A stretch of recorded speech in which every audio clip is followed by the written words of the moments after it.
नमस्ते दोस्तों, मैं हूँ वंदना भारती और आप देख रहे हैं कमोडिटी इनसाइट्स। कुछ खास खबर है। अभी ट्रंप ने यहाँ पे 100% टैरिफ लगाया है फार्मास्यूटिकल ड्रग्स पे, और कुछ और भी टैरिफ्स उन्होंने लगाए हैं जैसे हेवी ड्रग्स पे, फर्नीचर पे।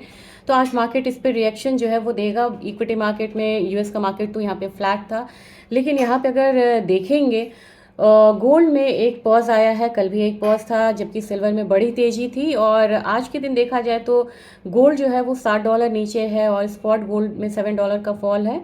तो मेरे ख्याल से यहाँ पे 3768 के करीब ट्रेड हो रहा है स्पॉट गोल्ड, और फ्यूचर्स गोल्ड जो है वो 3768 फ्यूचर्स गोल्ड ट्रेड हो रहा है, 3741 स्पॉट गोल्ड ट्रेड हो रहा है। तो आज हल्का सा दबाव है। इस दबाव को हम इनिशियली ये नहीं मान सकते कि यहाँ पे आज कमज़ोर है, लेकिन हल्के से दबाव में है। जबकि चांदी की बात की जाए, चांदी फ्लैट है लेकिन अभी भी $45 से ऊपर है। तो 1,37,000 के करीब क्लोजिंग हुई थी सिल्वर में। MCX पे आज के दिन में मुझे लग रहा है कि अगर थोड़ा सा असर आया इन न्यूज़ का तो हल्की सी प्रॉफिट बुकिंग हो सकती है। हल्की सी प्रॉफिट बुकिंग का मतलब 1,36,200 और अपसाइड जो है, क्योंकि हर करेक्शन पे चांदी जो है 700-800 का अगर करेक्शन दे भी दे, वहां से बाय बैक आता है और फिर से पुराना मतलब जो है रिकॉर्ड टूटता है। तो मेरे ख्याल से नीचे 1,36,200, अपसाइड 1,37,800 का जो लेवल है इसको मान के आज चलना होगा।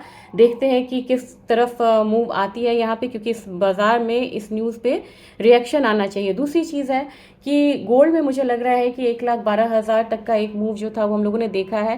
नीचे 1,11,200 और अपसाइड में मुझे लग रहा है कि वही 1,13,500 का एक रहना चाहिए एक्सपेक्टेशन। और पैनिक आया तो यहाँ पे हल्का करेक्शन हो सकता है। एक चीज़ मैं आपको और बताना चाहती हूँ, मैं ये चीज़ पहले बताई थी लेकिन एक बार फिर से रिपीट करना चाहती हूँ। फ्राइडे में क्या होता है कि ट्रेड वाइंड अप होता है। वाइंड अप होने का मतलब है कि कोई भी कमोडिटी अगर पूरे हफ्ते काफ़ी तेजी दिखाई है तो उस दिन हल्का करेक्शन होता है, और या तो पूरे हफ्ते बहुत गिरी होती है तो एक हल्का जो है वो बाइंग होता है, क्योंकि पोजीशन वाइंड अप यहाँ पे होते हैं। ये फंडा हर बार लागू हो ये ज़रूरी नहीं, लेकिन फिर भी यहाँ पे ये पैटर्न देखने को मिला है। तो देखते हैं कि आज के दिन में गोल्ड और सिल्वर में कोई भी मतलब कि करेक्शन जो है माइनर भी वो आता है या नहीं। गोल्ड सिल्वर रेशियो 83:1 था। डिटेल में बाद में बताऊंगी आफ्टरनून वीडियो में। और ये मुझे लग रहा है कि आगे थोड़ा सा अप्रिशिएट होगा, यानी कि सिल्वर तेज होगा और गोल्ड यहाँ पे डाउन होना चाहिए। तो 83:6 जो रेशियो है वो करीब करीब यहाँ पे 82:1 आना चाहिए। बात की जाए क्रूड ऑयल की, क्रूड ऑयल हल्का अपसाइड के साथ ट्रेड हो रहा है, 0.17%, 0.2% मान लेते हैं। MCX में ये 5820 अपसाइड के करीब यहाँ पे जा सकता है, जबकि इसका जो सपोर्ट है वो 5730 के करीब ही रहेगा। बात है आज नेचुरल गैस में। नेचुरल गैस में बहुत अपसाइड है, इन्वेंट्री भी इनलाइन थी, और कह सकते हैं कि बाजार में अभी इसका बहुत डिमांड भी नहीं है क्योंकि कूलिंग वेदर है वहाँ पे यूएस में।